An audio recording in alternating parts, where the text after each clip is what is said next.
Section 4. You'll hear a talk on the subject of the urban landscape. First, you have some time to look at questions 31 to 40.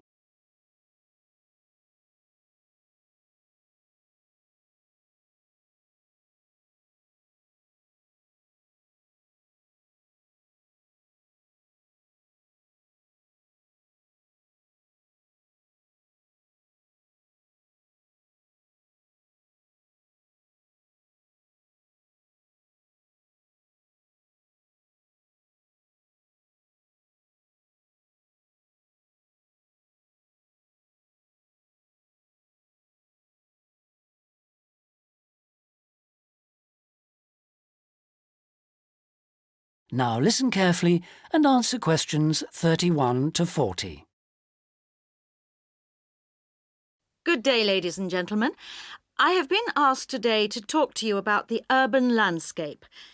There are two major areas that I will focus on in my talk: how vegetation can have a significant effect on urban climate, and how we can better plan our cities using trees to provide a more comfortable environment for us to live in.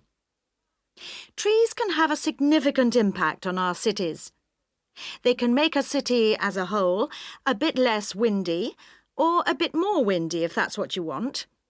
They can make it a bit cooler if it's a hot summer day in an Australian city, or they can make it a bit more humid if it's a dry inland city. On the local scale, that is in particular areas within the city, trees can make the local area more shady, cooler, more humid and much less windy. In fact, trees, and planting of various kinds, can be used to make city streets actually less dangerous in particular areas. How do trees do all that, you ask?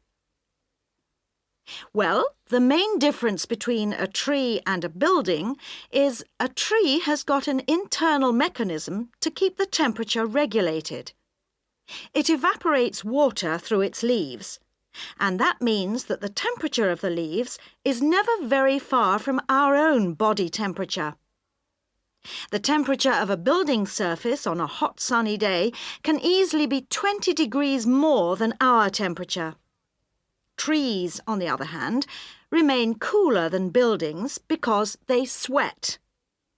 This means that they can humidify the air and cool it, a property which can be exploited to improve the local climate.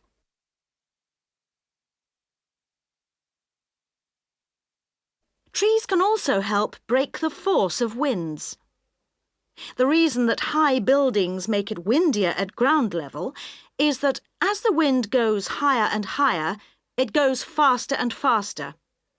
When the wind hits the building, it has to go somewhere. Some of it goes over the top, and some goes around the sides of the building, forcing those high-level winds down to ground level.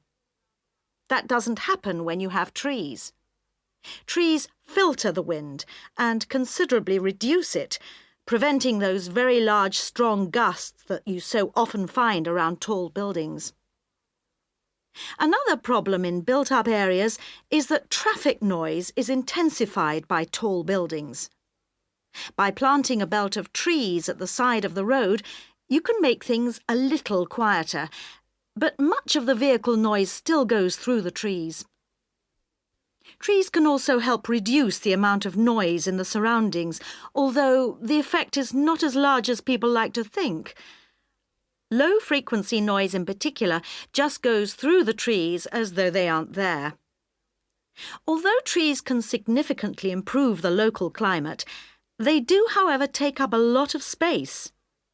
There are root systems to consider, and branches blocking windows and so on. It may therefore be difficult to fit trees into the local landscape.